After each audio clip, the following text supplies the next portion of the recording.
Welcome to Ad Chopsy, a show where we look at Facebook ads and we dissect why they worked or why they didn't. Some of them scaled to the moon, some of them died a horrible death. Why don't you watch the show and see if you agree with our opinions? You probably won't. Dollar Shave Club. Certainly, they've come a long way since. Well, let's just watch it. Did you say Dollar Shave Glove? Dollars. It's the new product. It's a glove with razors on it, and that's brilliant. Yeah, I have a patent. So let's just watch this one.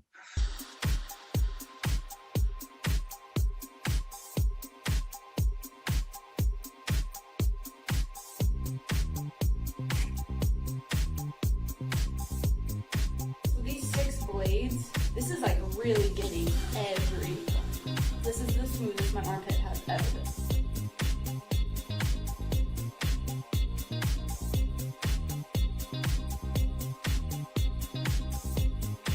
I love that it's delivered directly to your door. It's super convenient. The price point is amazing.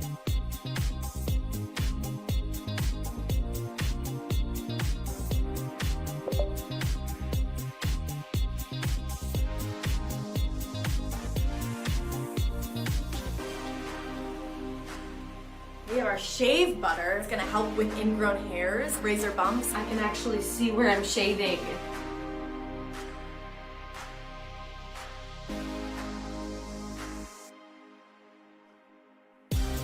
Oh my God, Jesus.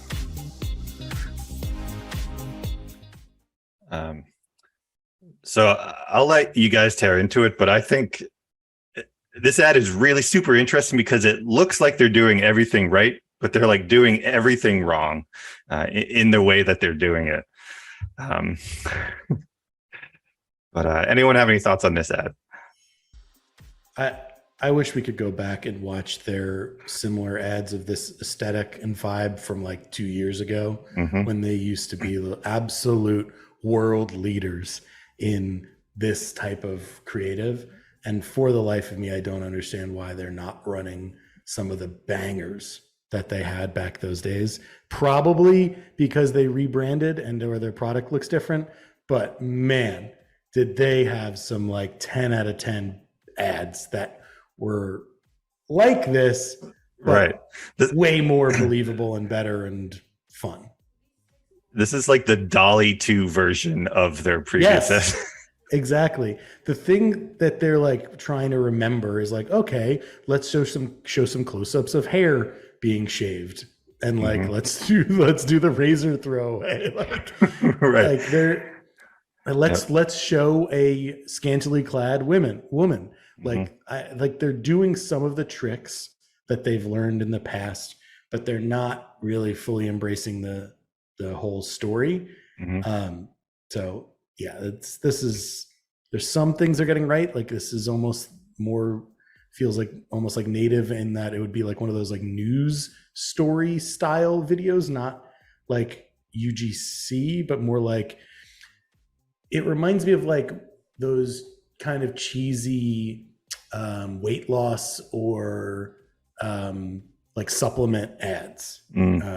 This is what this all reminds me of, where it's somewhat educational. I don't know, not great.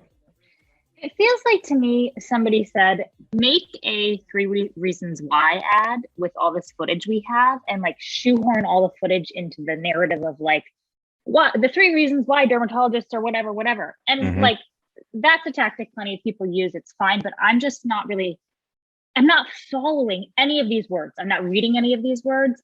When we get all this, I'm not reading that. When we see DSC, what is DSC? I hate that. That doesn't make any sense to me. Right. And then this little thing after your, what's on the left-hand side down there, Jess? After your whatever starter kit. And then starter kit is caps, like all of that. I'm not reading any of those words. And I'm still not sure how that connects to the very beginning where why dermatologists suggest this. And then there's 3 reasons. I'm just not following the whole narrative. Yeah, basically I'm overwhelmed.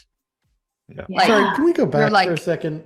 They're like 8. Also, I feel like there are so many CTAs. It's like upgrade to 6 Yeah. blades, get a free gift. And then at the end, there's a whole thing, and there's like 37 different product models and like razors. And Right. I'm like, I almost want like simplification. You know, it's like, do I need 3 different things, like squeezy products and a razor? Or like, is it the razor? What is going on? I'm overwhelmed.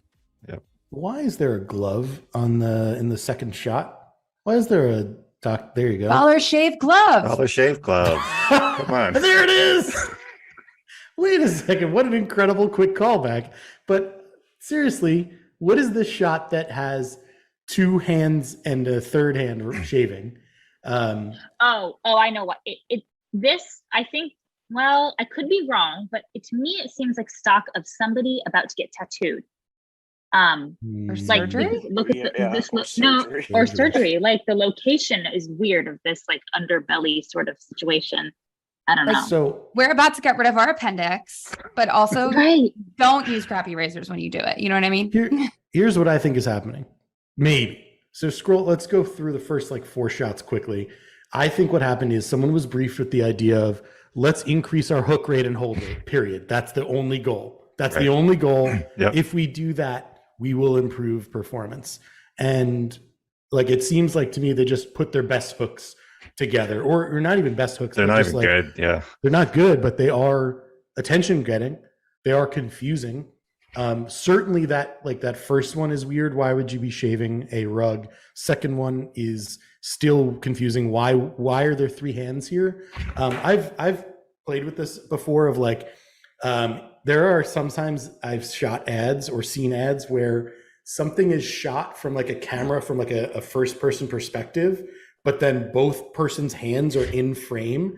And I think it actually triggers something in someone's brain of like, wait a second, how are they shooting that? Because either the camera is in the person's mouth, like being held by a mouth mount, Right. or someone else is wrapped their arm around their, but I always think about that. Like, why are there 3 hands here shaving something? Why is this person's belly button? Like, how is this? I think there's a lot of things that are uncomfortable that would be getting attention here. So, and then that too, like all of this, I think is just attention without good purpose or use to it. Can I ask a stupid question? What is going on with our like disclaimer here? I've never put that on an ad before in my life. I was just going to ask that. The only times where we've been forced to do disclaimers are like governmenty or nonprofity sort of situations, or sometimes alcohol. But I think there's a larger question around that. When brands get to a certain size and there's legal involved and whatever, to me, I almost never think a disclaimer belongs anywhere. Social content, but I'd like to have a conversation about this. Where does it belong? Do we need it? What do you guys think? We need to do a separate video on this. We need a lawyer to comment on this. But my understanding is that I think if an influencer were posting this on their own page, that kind of disclaimer is kind of necessary and valuable. But I don't legally know for sure if a brand is posting this, if it needs to be added or not. I think there's plenty of people legally that would say it does, but like, why do UGC style ads suddenly need to have this? Why aren't they, what's the difference between a paid actor shooting on a phone and a paid actor being shot in a, $500,000 studio shoot? If it's an actor, it's an actor. I'm not a lawyer. I'm the son of a lawyer, but this is what confuses me. And I've seen Social Savannah had tweeted about this months ago, that she started doing it. I think mostly because she saw brands like Lumen and other brands doing it as well. And I think Lumen saw either Dollar Shave Club or Dr. Squatch doing it. I feel like I've seen this happening less in recent months. I feel like I haven't been seeing these disclaimers, but I will tell you that it definitely doesn't help performance. Having the disclaimers in there, people, it quickly adds to the fact that you're definitely looking at an ad subconsciously. So that's my big spiel about it. I could do a full 30-minute chat about that if you want. Also, I think it's like the ad itself, it feels like we spliced together a bunch of other ads to put this one together because of all the different CTAs, all the different like text styles, like the difference of the blocking text versus like the outlined text. But look at how many pieces of text. Like if I sat down and I wrote it down, like between the disclaimer, the bunch of different CTAs, the pop-ups, there's also audio happening at multiple times when I need to process that. And then there was like, we just saw like a random bit of text at the bottom about like something about combining your set together. I'm literally like, as someone who comfortably announces that I have ADHD, this breaks my brain. Like it's too much for me. I'm overwhelmed. And it feels like because you're front loading me with so much information, I have subconsciously decided like something about this product is going to be inherently complicated when I receive it.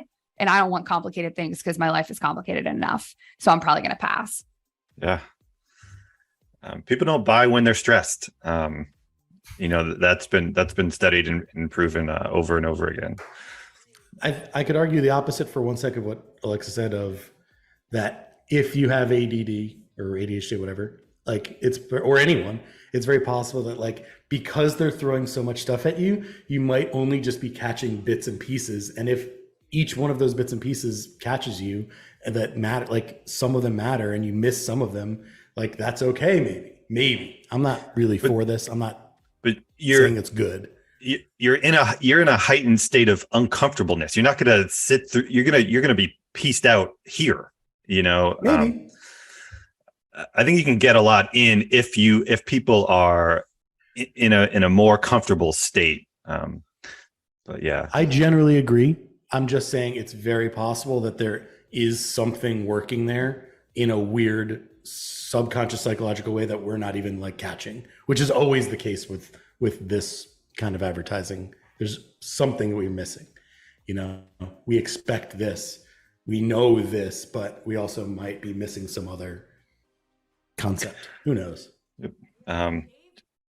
Very sloppy ad in general. Even the audio in some of the VO was not synced up. I don't know if anyone caught that, but yeah. So I think that's it for this autopsy. Thanks for watching another segment of Adtopsy. I really appreciate it. If you want more videos like this, click here. It's one of my favorites. Also, please do subscribe, hit that bell notification. We are a small but growing channel, so every sub truly means a lot. If you want to dive deeper into these particular topics, there's a link to the Deep Cuts newsletter in the description below. And if you want to know more about Fireteam, kind of like the agency behind all this, the link is in below as well. I really appreciate you watching, and I'll see you next time.